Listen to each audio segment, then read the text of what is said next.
Welcome to the 700 Club. Let's go over to the CBN newsroom for today's top stories.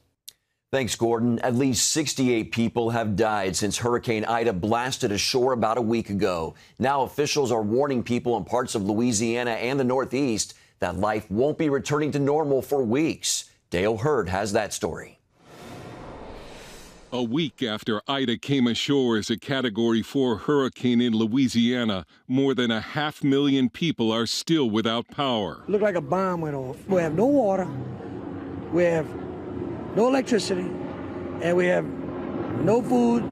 Residents have been waiting in long lines for water, ice, food, and fuel, and the situation has been made worse by the extreme heat. Every night it get a little bit warmer, and then try to tough it out.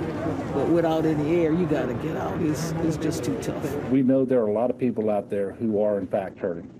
And we're going to continue to work hard every single day to bring additional relief and to make progress.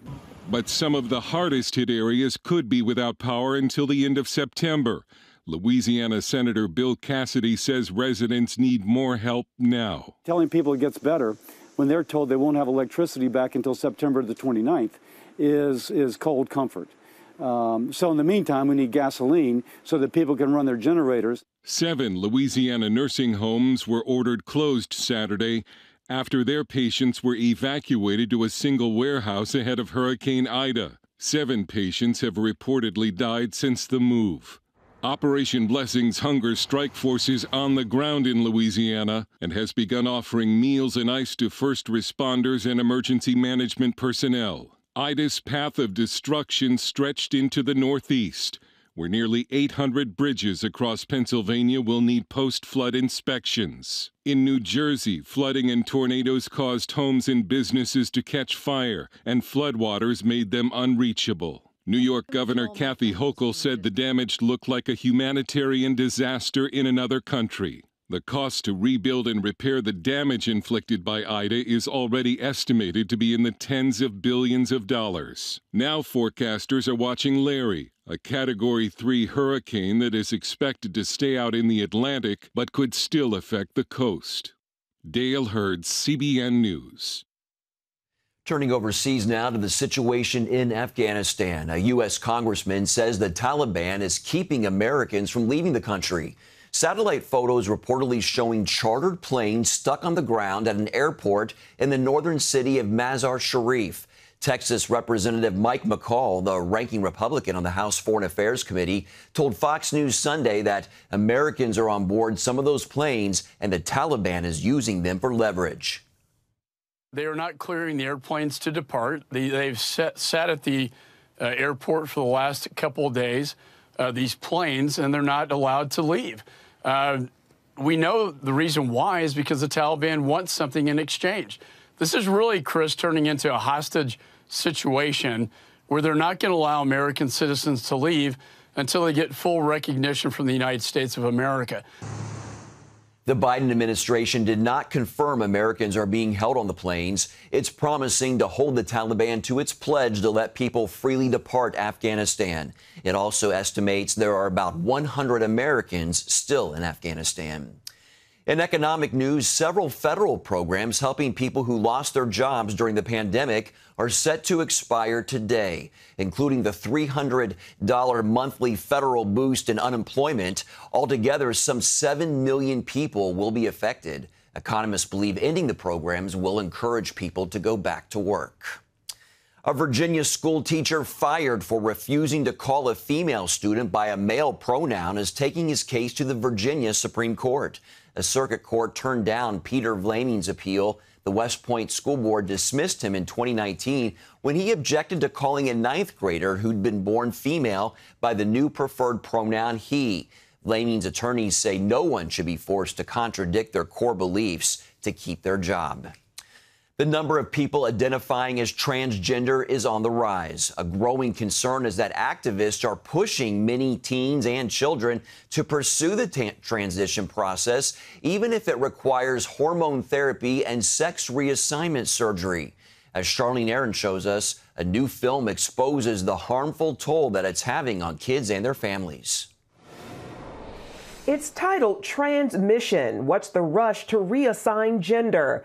The film sheds new light on the growing trend of children with gender dysphoria being treated using puberty-blocking drugs and surgery. It also highlights the role medical professionals play in encouraging these practices as part of a social agenda. The documentary features health experts, educators, and parents who see danger in providing this medical transitioning for children. Producer Jennifer Law of the Center for Bioethics says trans men are helping fuel the trend. They aren't happy that they had to transition after puberty, because after puberty, you have an Adam's apple, you have a deep voice, you have big hands and feet, you're large. But this notion within the trans activists is, we can fix this by blocking puberty. And these young boys and girls. Advocates are also pushing the shocking idea of allowing children to make these decisions without parental approval. How on earth could a 7 or 8 or 9-year-old young person say, yes, I'd like to have my uterus removed, or I'd like to be put on the wrong sex hormones so I don't develop sperm and I don't get facial hair. Doctors who oppose these treatments point out how little data exists on the impact of hormones, puberty blockers, and gender surgeries on the body throughout a lifetime. Many of them have said, we wish the doctor would have said, this is not the route we're going to take. We're not going to push you on this gender reassignment track and put you on that fast track to cross-sex hormones and surgeries. We're going to find out what's really going on here. Meanwhile, Law says the transgender movement dismisses those who regret their decisions because they don't fit the narrative. They want to shut us down. They don't want to talk about risks and harms. They don't want to talk about the lies that these families and these children are being offered. Law says she made the film to help parents and kids facing these issues make more informed decisions about the risks. Charlene Aaron, CBN News. One of the nation's oldest Catholic churches is undergoing a renovation. Father Jim Curran is the priest of the only African-American basilica in the United States. He calls himself, quote, a white pastor pastoring a black flock. I recently visited Father Jim to see the multi-million-dollar renovation that includes bringing new life to a pre-Civil War pipe organ. Take a look. This towering treasure has looked over the heart of downtown Norfolk for 162 years. A major reason the Basilica of St. Mary of the Immaculate Conception still stands is because of the compassion of donors. Incredibly generous people. And, you know, it was also very affirming, the importance of this church to the city of Norfolk. Everybody seemed to care about it. It has stood in this spot since 1858. Another key historic note, this is the only African-American basilica in the country. Father Jim Curran calls himself, quote, a white pastor pastoring a black flock, something he tells CBN News is not an issue. And they have accepted me and loved me and really formed me in so many ways in my faith. That's the real beauty. This is gorgeous too. Father Jim says what started 6 years ago as a leaky roof repair exposed greater problems. The entire structure was compromised due to rotted out support beams. It led to a restoration effort that's grown into an almost $7 million renovation project. The Lord saw it through and he gave us what we needed. And enough so much that we could even include the organ, which again was not part of our plan, but we had it, so we decided to restore that beautiful organ that hasn't been played in decades. The majestic pipe organ is the original instrument, believed to have been built in 1858. Former organist Dr. Brandon Spence calls the organ an old friend and says it's a blessing to be able to play the pre-Civil War instrument. Not everyone has access to an instrument like this, with its history and the beautiful sound that it makes, and just so many things. I don't know that there's enough time for me to adequately describe what it's like to just be here again and to have played it in the past and still be associated with it. Spence showed my crew and me the capabilities of the organ and then introduced me personally to his cherished friend.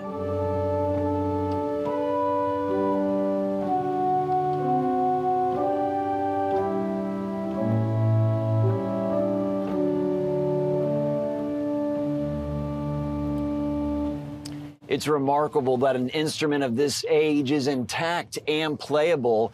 The case that the organ sits in is 36 feet high, and it has around 2,200 pipes. And to see the tears of the faces of parishioners when they heard it. They haven't heard it in decades, and they come into this beautiful church and they can hear the beautiful sound, and it was just so complete.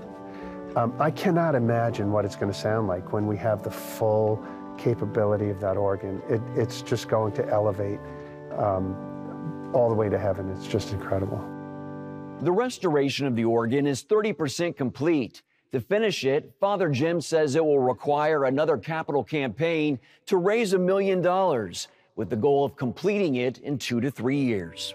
Pope John Paul II gave St. Mary's the special designation Minor Basilica in 1991, making it the only one in Virginia. Spence says it helped encourage Black Catholics and show them the church cherishes their involvement.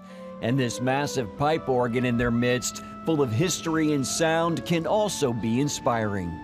No, it's all a part of prayer and praise and thanks to God, so don't come to just look at an instrument. It's much of the intimate connection with people who come and worship here and who have for a century and a half now.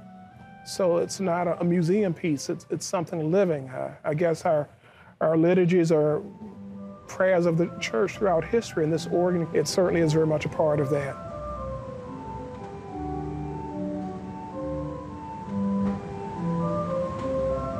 Really is a hidden gem there. Wonderful to be able to play it. And those are today's top stories from CBN News.